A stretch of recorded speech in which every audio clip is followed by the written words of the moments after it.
Naniniwala ako na ang makabagong konstruksyon ay maaaring maging magaan, simple, kawili-wili at mura. Tingnan mo lang ito sa ibang anggulo at mauunawaan mong hindi kailangang maging karaniwan ang maliliit na gusali. Ang susi ay gaan, hindi bigat. Murang sariling gawang composite na materyales imbes na mamahaling klasikong materyales. Matagal na itong pinapatunayan ng maraming gusaling gawa sa makabago, simple at murang teknolohiya. Madaling matutunang paraan ng pagtatayo kahit walang karanasan sa konstruksyon. Sa tingin ko, dumating na ang panahon para ikwento kung ano ang nakaimpluwensya sa akin at kung paano ako napunta sa lahat ng ito. Mga kanta ni Yasha Kosiak para sa pagiging abot kaya ng mga solusyon sa konstruksyon. Ang bahay project ko na nagkakahalaga ng $1,000 ay nagsimula pala 10 taon na ang nakaraan, bago pa ang aming Bunny Boy check, mga eksena mula noon. Hindi pa ako nagsasawa. Oo, hindi pa ako nagsushoot, Herman. Sinusubukan ko lang muna.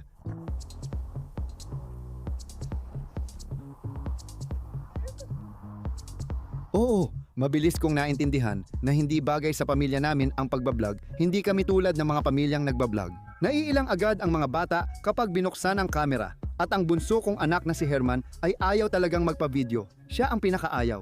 Sa halos parehong edad, nagkakaroon ng magandang kasipagan at kagustuhang tumulong sa mga magulang ang mga bata. Pero habang tumatanda sila, parang nawawala na lahat ng iyon.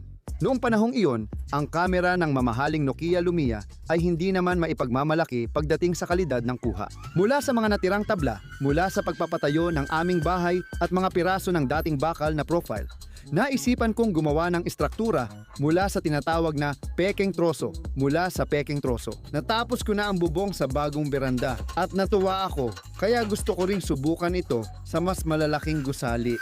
Makikita sa mga kuhang ito ang simpleng teknolohiya at ganda ng istruktura na madaling buuin at baklasin.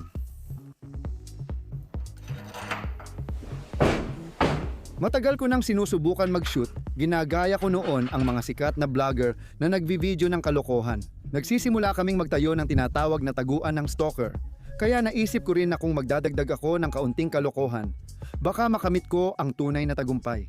Pinili ko ang imahe ng stalker, hindi basta-basta. Hindi naging masyadong maginhawa ang magtrabaho sa lumang tent ng lolo ko. Ang aming Gomel na rehiyon ay labis na naapektuhan ng aksidente sa Chernobyl Nuclear Power Plant. Parang laro lang ng bata ang Chernobyl Exclusion Zone sa exclusion zone namin. Noong aksidente, sa amin napunta ang radioactive na ulap dahil dito humihip ang hangin, imbes na sa Moscow. Nang marinig ng anak ko ang usapan ng mga retirado sa jeep tungkol kay Yasha Kosiak na nagtatrabaho sa Chernobyl, naisip ko tigilan ko na ang pagiging stalker. Sa kapote ring iyon, kinunan ko ang unang videos sa pagtatanim at natuwa akong internet ang namamayani. Lumabas ang high-tech at madaling buuing balangkas ng bahay na nagkakahalaga ng 1,000 at isinailalim ito sa pagsubok ng klima at panahon ng ilang taon. Na-divert ako sa mga barrel na sauna. Noong panahong iyon, ginawa ko rin ang una kong barrel sa una. Pati na rin ang sariling gawa kong kalan para sa sauna mula sa lumang bakal na profile. Sa totoo lang, napakaganda at napaka-high-tech ng kalan. Ganoon ang akala ko noon. Sa binili ko, konti lang ang nagamit kong bakal na strip at pinaliit ko ang cast iron grate ayon sa sukat.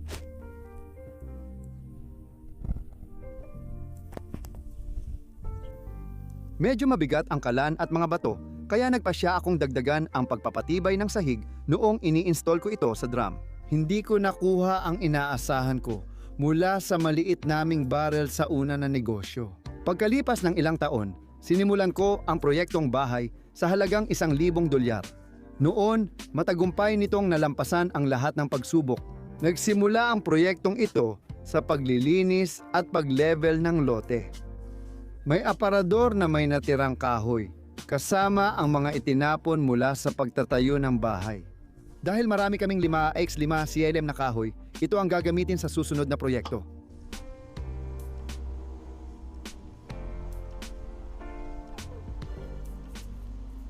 Bago pa man ang panahon ng mga barel na paliguan mula sa kahoy, nagawa kong buuin ang magaan ngunit matibay na sistema ng bubong at ang mga bahagi nito ay itinago sa ilalim ng bubong sa loob ng maraming taon. Dumating na ang oras nila. Ang dating pekeng kahoy na balangkas, ngayon naging balangkas ng bahay na nagkakahalaga ng $1,000 ay inayos. Napagdesisyonan kong gawing semi-attic at bukas ang bubong ng ikalawang palapag. Kaya't maingat kong nilalagyan ng protective coating ang mga bahagi nito.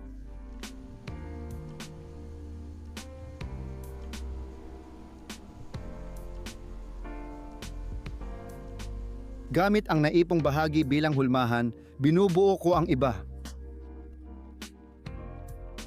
Si Herman ay tumutulong pa rin sa akin, kahit hindi na ganoon kaaktibo, pero tumutulong pa rin, kahit tapos na ang edad ng sobrang pagtulong sa mga magulang. Sige, ikot mo na. Para sa bunso ko, normal na lang ang hilig ng magulang sa konstruksyon at pagkukumpuni. Kaya hindi na rin ito kasing dami ng emosyon tulad noong edad ko siya. Noong panahon ng Soviet, tunay na kabayanihan ang magtayo dahil sobrang hirap hanapin ng mga materyales sa konstruksyon. Kaya ang aking mga magulang ay nahirapan ring makakuha nito. Ipinagmamalaki ko iyon. Para makapagtayo ngayon, gusto mo ng pera at bumangon mula sa sofa. Lahat ay naging mas simple. At ang pahalang na kahoy na suporta tulad ng mga rafter ay mananatiling bukas, kaya't ito rin ay maingat na pinipinturahan. Ganito kasimple ang dami ng kahoy na ginamit ko para sa magaan kong istruktura na may sukat na 50 metro kwadrado.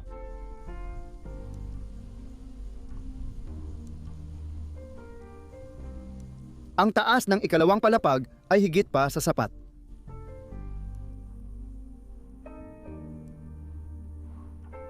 Para sa tamang pagpatag at pansamantalang pagpapatibay ng istruktura, gumamit ako ng espesyal na panghila mula sa manipis na tubo at tornilyong may sinulid.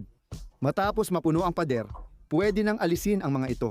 Parang nasa bote ka lahat. Dahil sa payo ni Valentin, pinapaunlad ko ang kakayahan kong kumuha ng murang materyales at pyesa para sa proyektong bahay sa halagang $1,000. Halimbawa, halos libre ko nakuha ang pintuang ito bago pa at medyo napagtripan lang.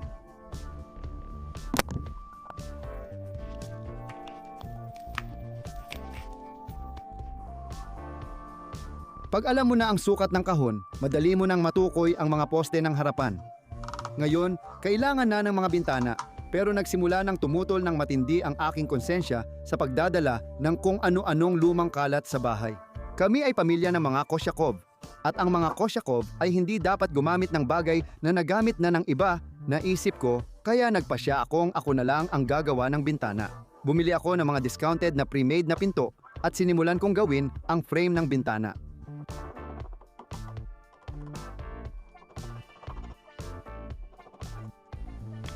Matapos ang simpleng pag-aayos, gamit ang lagari at pait, madali na lang pagdugtungin gamit ang furniture fastener o confirmat.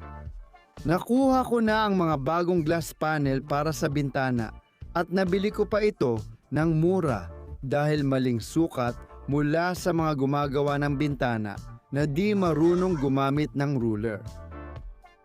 Tapos na. Halos tapos na ang bintana papuntang bagong buhay na do-it-yourself. Maingat kong inaalis ang mantika sa frame.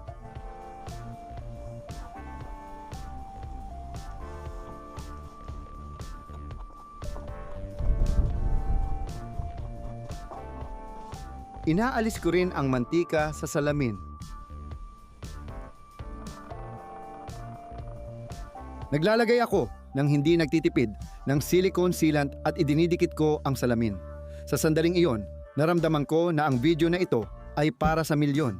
Kung gagawa ako ng video tungkol sa bintanang ito, tiyak na aabot ito ng million views. Ito ang unang beses kong makaranas ng ganitong tagumpay bilang vlogger. Dahil ang tanging video ko na umabot ng 1 milyon ay tungkol sa mga panghukay at iyon pa ay ninakaw at in-upload sa mas kilalang platform. Maging isang do-it-yourself na vlogger. Sa mga panahong iyon, sigurado na ako tungkol sa bintanang ito sa isip ko, kaya nilagyan ko muna ng check at nagpatuloy sa pagtatrabaho. Gumawa ako ng ganitong mga bintana. Naging kilala ang mga butas, kaya natapos ko ang harapang balangkas at nagawa ko ang panlabas na balot. Maganda ang bintana, Kaya sinubukan kong mag-shoot ng eksena na parang nakaupo ako sa sarili kong gawa-gawang bahay sa tabi ng bintana habang mainit pa.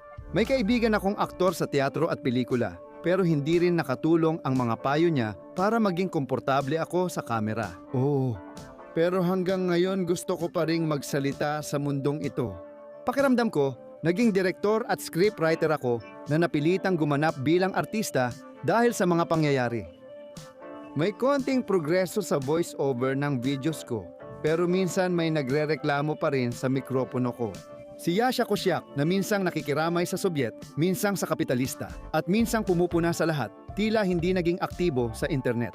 Habang pinipinturahan ko ang third class na tabla na matagal nang nakaimbak sa likod ng kamalig, napagtanto kong hindi ang kahoy ang pinakamainam para sa matibay at pangmatagalang konstruksyon at dekorasyon. Ang kahoy ay nangangailangan ng masusing pagproseso. Kahit makatipid ka sa pampreserba, kung gagawin mo ito, hindi pa rin maiwasan ang pagiging matrabaho nito. Mas mabilis gumawa ng estruktura gamit ang handa at ayos na piyesa kaysa isa-isang iaangkop ang mga ito sa lugar. Napatunayan din ito ng karanasan ko sa paggawa ng paliguan bariles. Kaya seryoso kong inisip ang tungkol sa mga prefab house kit mula sa pabrika. Ang mga handang konstruktor para sa mga matatanda na mahilig magtayo ay makakatulong ng malaki para mapadali ang pagkuha ng sariling bahay. Dahil ilang taon na ring nakatayo ang balangkas na ito noon, kinailangan din itong dagdagan ng proteksyon.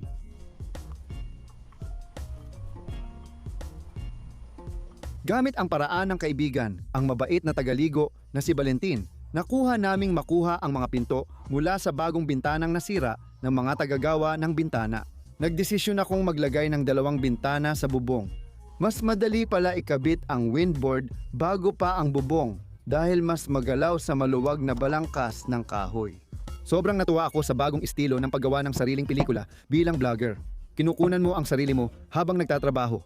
Parang hindi sinasadya, parang hindi mo napapansin, para lang sa sarili mo. Kalokohan talaga. Pero karamihan ng vlogger ay ganito. Yung sobrang ambisyoso lang ang may sariling cameraman. Pero kadalasan, parang kaibigan lang nila yon. Kapag may kasama ka, hindi ka mukhang tanga. Dahil sa internet, dumating ang bagong panahon. Ngayon, kahit sino na lang ay pwedeng mapunta sa telebisyon. Hindi na kailangang magkunwari, kumilos laban sa konsensya, magsinungaling, o magpanggap ng mga hindi masyadong talentadong aktor, aktres, at host para mapasaya ang mayabang na direktor at mga boss ng channel. Dahil sa internet, ang television ay nasa kamay na ng tao, nasa kamay na natin. Biglang dumating ang taglamig, kaya nagsimula akong mag-edit ng mga nakuhanan kong video, tinapos ko ang paglalagay ng molding sa bintana, at na-edit ko na rin ang video. Tama ang kutob ko, sumikat online ang video ng bintanang $9. Papalapit na ang tagsibol. Sinubukan kong gumawa ng murang materyales sa bubong gamit ang extruded polystyrene foam. Matagal ko nang gustong lagyan ng bakal na mesh at palitada ang expanded polystyrene preform. Pero sabi ng tatay ko, subukan mo ng pintura lang para mas tipid na materyales sa bubong. Ang expanded polystyrene ay may isang pangunahing kalaban, ang sikat ng araw. Dahil ang do-it-yourself na bintana video ay nagdala ng 60,000 subscribers sa channel ko, bilang nagsisimulang vlogger, nagdesisyon akong gumawa ng bagong bersyon ng bintana. Matapos bumagsak ang aming maliit na negosyo sa Banibochek, pakiramdam ko galit ako sa mundo at pagod na sa paulit-ulit na salitang mahal. Ako nabibili ng kahoy at gagawa ng paliguan para sa sarili ko. Yasha, mahal. Gigibain ko ang lumang bahay sa baryo, ililipat at gagawa ng libreng paliguan. Pero sa iyo, mahal. Sobrang mahal talaga. Pinakamagandang paliguan mula sa mga paleta at mas mura pa na gastos ko kaysa sa iba. Napansin ko na dito, di pinahahalagahan ang sariling pagod at oras. Ito ang problema sa buong post-Soviet na lugar. Sa totoo lang, dapat mong tanggapin na posible ang magtayo ng murang bahay na 50 metro kwadrado na nagkakahalaga lang ng $1,000. Umiikot ako ng 180 degrees at mula sa pagiging taong gustong maging negosyante, nagpasya akong maging sobrang tipid na sariling tagapagtayo. Unti-unti, nahumaling ako dito. Sa video ng bintanang $9, matindi ang batikos dahil ginawa kong hindi nabubuksan, sarado lang. At isa pang kakaibang bagay sa mga internet resources ay yung 60,000 na bagong subscribers na nag-subscribe dahil sa video tungkol sa bintana. Interesado silang malaman kung paano gumawa ng bintana. Sa kabuuan, hindi sila interesado sa proyekto kong bahay sa halagang $1,000. Kaya rin, sinubukan kong gumawa ng isa pang bersyon ng bintana sa pagkakataong ito ay nabubuksan at may sariling gawang salamin. Marami ang nagrereklamo na hindi alam saan kukuha ng gadget at tungkol sa pagbubukas ng bintana. Totoo ang sabi ng manonood. Agad kong naranasan ang benepisyo ng nabubuksang bintana matapos mag-practice gamit ang extruded polystyrene foam na bubong. Pagkatapos matukoy ang konsepto, sinimulan ko ang mga gawain gamit ang 3 cm kapal na sheet, pininturahan ng 2 patong ng fasad na pintura at pinatuyo sa pagitan.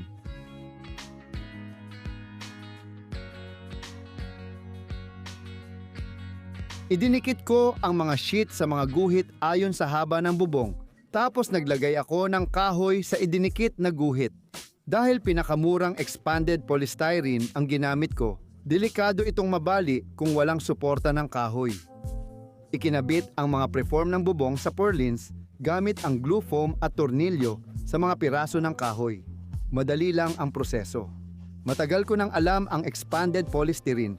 Kinukuha namin ito sa paggawa ng military gas 66 at ginagamit bilang insulasyon. Yung expanded polystyrene dati, parang matibay na buto, tumutunog kapag tinapik. Sa amin, karamihan ng may-ari ay may expanded polystyrene mula sa paggawa ng mga kung, kahit hindi ito nabebenta. Ginagamit pa ito sa paggawa ng takip ng septic tank kahit walang pampalakas. Sa totoo lang, noong pinag-iisipan ko ang bubong na ito, akala ko pareho pa rin ang material na ito hanggang ngayon, pero hindi pala. Ang isang sheet ng modernong EPPS ay kalahating kilo lang ang bigat, kaya sobrang gaan na kailangang lagyan ng pabigat para hindi liparin kahit mahina ang hangin. Bagong bubong pa lang ang kalahati, pero malamig na agad ang lilim kumpara sa dating mainit na metal na tile. Nasa paglalagay na kami ng pangalawang windboard. Nagustuhan ko ang proyekto na bahay sa halagang $1,000 sa channel pagdating sa ilaw dahil marami itong paksang pwedeng gawing bagong video.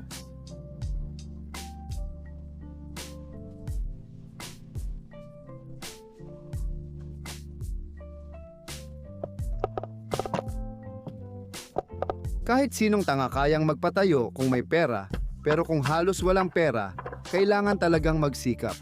Sa puntong ito, may sumali na may ibang pananaw. May nagsabi ring imposible makapagpatayo ng kahit ano sa $1,000 at inasahan ko ito. Masama paliguan dahil mahal, masama bahay dahil mura.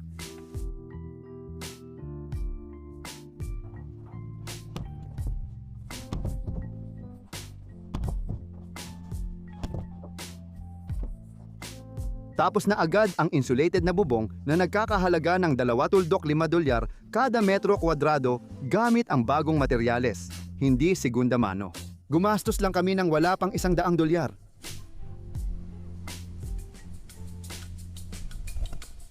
Ngayon, pwede nang tanggalin ang mga brace na nagbibigay ng katatagan sa rafter system. Ang sobrang murang bubong ay hindi naapektuhan ng thermal expansion, kayang tiisin ang nyebe at malakas na ulan ng yelo, at mas tahimik kaysa sa metal na bubong. Pinakamahalaga, may bagong tuyong lugar na para sa mga susunod na gawain.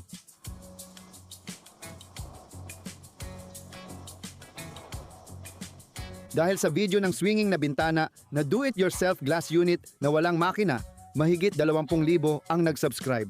At kasama ng mga subscriber mula sa unang bintana, sabay-sabay nilang hiniling ang iba pang mga uri ng bintana, pati na rin mga pinto. Kailangan pa ng isa pang pinto ang bahay. Sa simula, gusto ko sanang gamitin ang natirang wall panel para sa pinto, pero hindi ito magiging sobrang mura. Kaya kumuha ako ng mga tira-tirang wall panel mula sa pinakamalapit na wood processing na parang presyo lang ng panggatong. Ganito kaganda ang kinalabasan.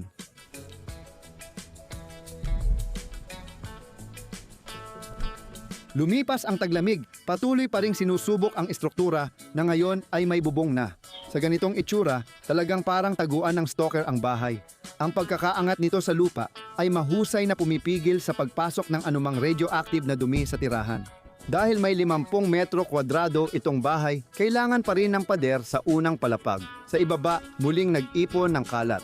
Dati, may kamalig dito. Naiwan na lang ang pundasyon na gawa sa pinagtabing blok ng semento at pulang ladrilyo sa isang gilid. Kinabit ko ang mga bracket sa mga blocking iyon para sa poste ng balangkas. Kung walang pundasyong iyon dati, mas madali sana. Sana nag-drill na lang ako ng butas gamit ang auger at gumamit ng mas tipid na poste at beam para mas maayos ang pundasyon ng lumang kamalig. Kulang ang lakas. Pero ito lang, meron tayo para sa murang modernisasyon ng pundasyon. Nagpasya akong gamitin ang mga tira-tirang materyales sa konstruksyon. Kamakailan lang ay inayos ko ang beranda ng aming pangunahing bahay, kaya sapat ang mga materyales.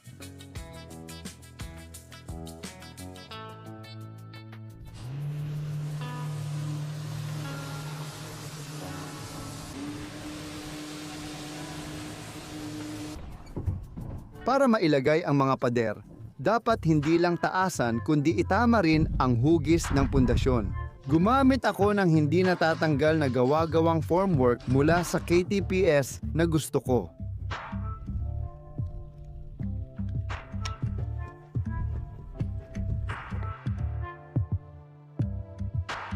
Agad kong napagtanto na hindi talaga komportabling gamitin ang construction debris. Parang sarap lang sa pangalan.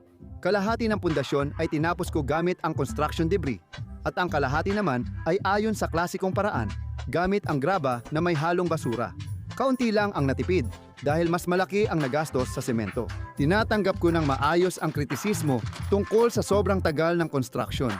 Pero dahil sa sobrang tipid na budget, hindi talaga madaling makahanap ng tamang solusyon agad. Habang nag-aaksaya ako ng oras, naisip ko ang mga susunod na solusyon. Madali kang makakapagtayo ng bahay kung milyon ang pera mo, pero kung 1,000 lang, hindi mo magagawa agad. Hindi ko rin ito magawa ng mabilis dahil ako lang ang gumagawa.